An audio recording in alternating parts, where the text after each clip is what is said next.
Good evening, this is Katie Wilson from Amst 3000, Section 004. Today's date is October 22nd, 2021, and I will be presenting an oral report on the book The Day After Roswell by Philip Corso. For many decades around the globe, people have speculated and theorized about the idea of extraterrestrial life.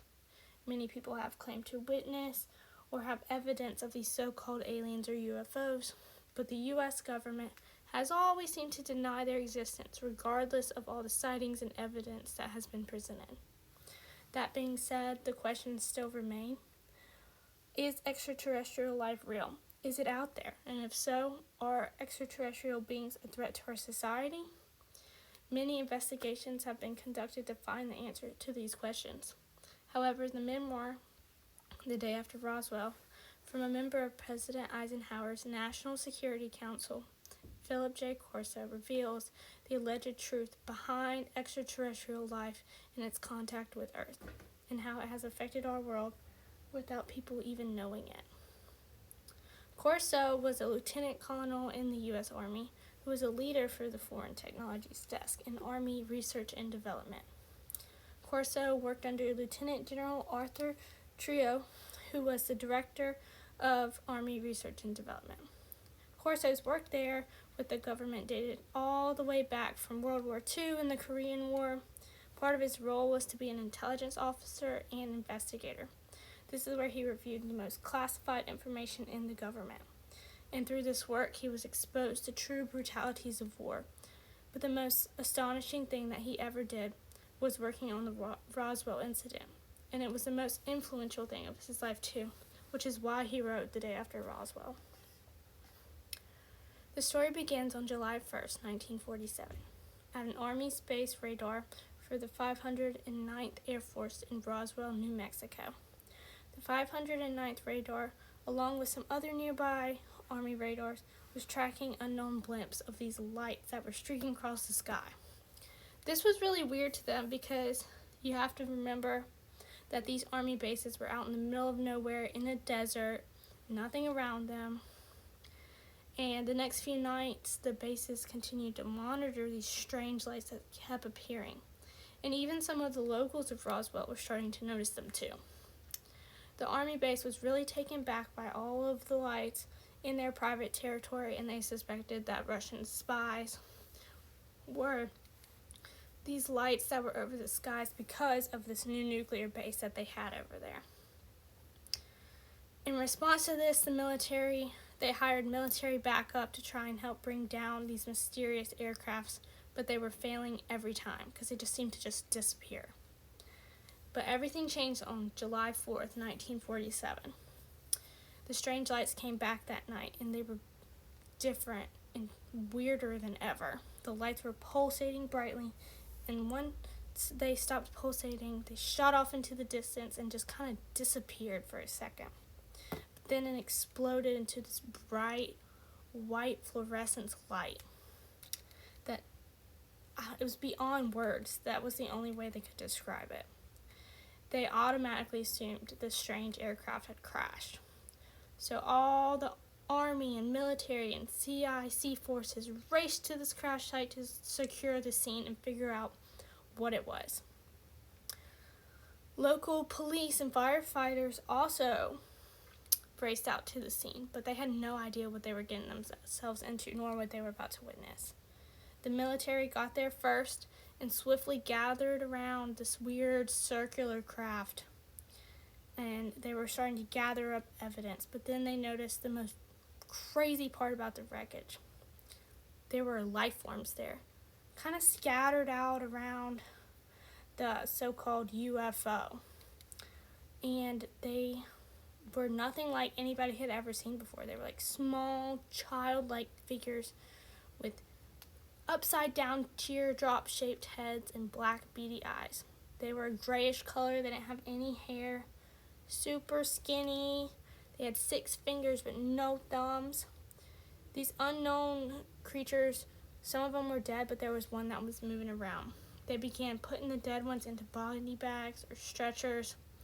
The one that was alive was kind of trying to escape, so they shot it down, and as it winced for its last bit of life, it made this really crazy squeal that witnesses could only describe as a sound that was coming from inside of your head, as if it was communicating telepathically. All of the immediate responders that saw or witnessed anything were immediately sworn to never speak about what took place, or they would face severe consequences. After that night, there was a lot of media buzz about the local sightings and theories of things that may have happened or what it was, but they were quickly shut down by CIC officers who demanded silence of the witnesses. The media also had to come back out and say that the crash was simply just some new fancy weather balloon that had crashed. But this is where the real cover-up really began.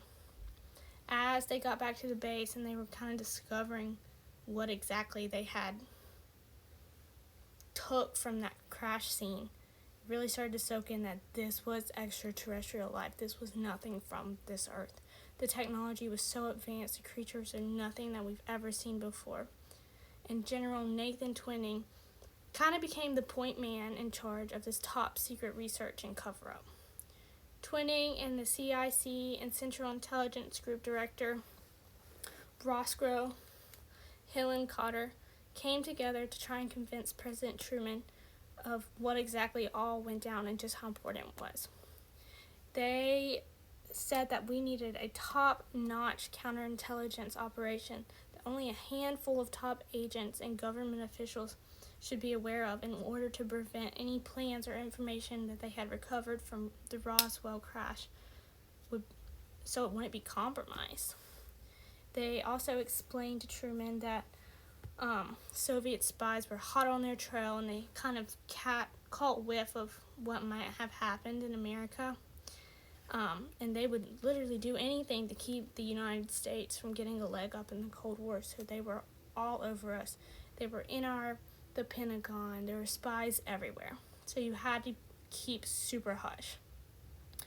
Truman, though, was skeptical and questioned them a lot about the situation. Should they do this? Should they ever tell the American people about this secret? It was a secret so big that it would be hard to hide forever. But if released, it could cause mass chaos in international conflicts.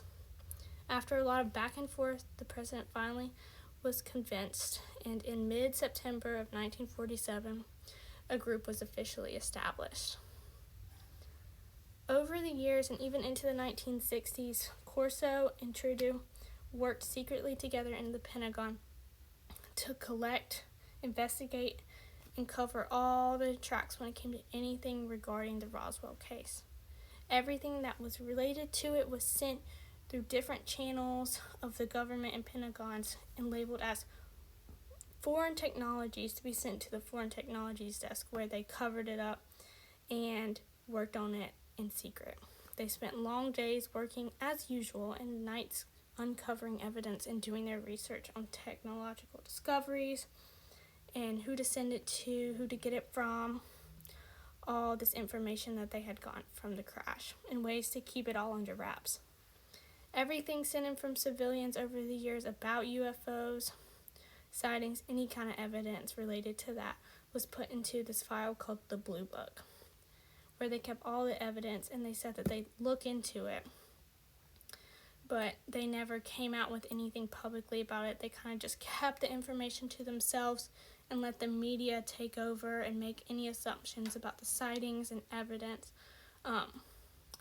but didn't allow any real proof to get out.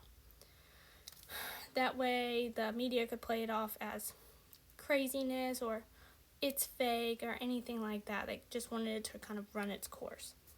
Corso and the other agents working on the Roswell files and UFO information were able to take all this evidence that they had confiscated and use it as to create technology from it that was way beyond anything that we had during that time. So with the technology extracted from the strange craft, it paved the way for Bell Laboratories, an American computer company, to develop transitor technology. And for that reason, we have things like microcomputer technology today.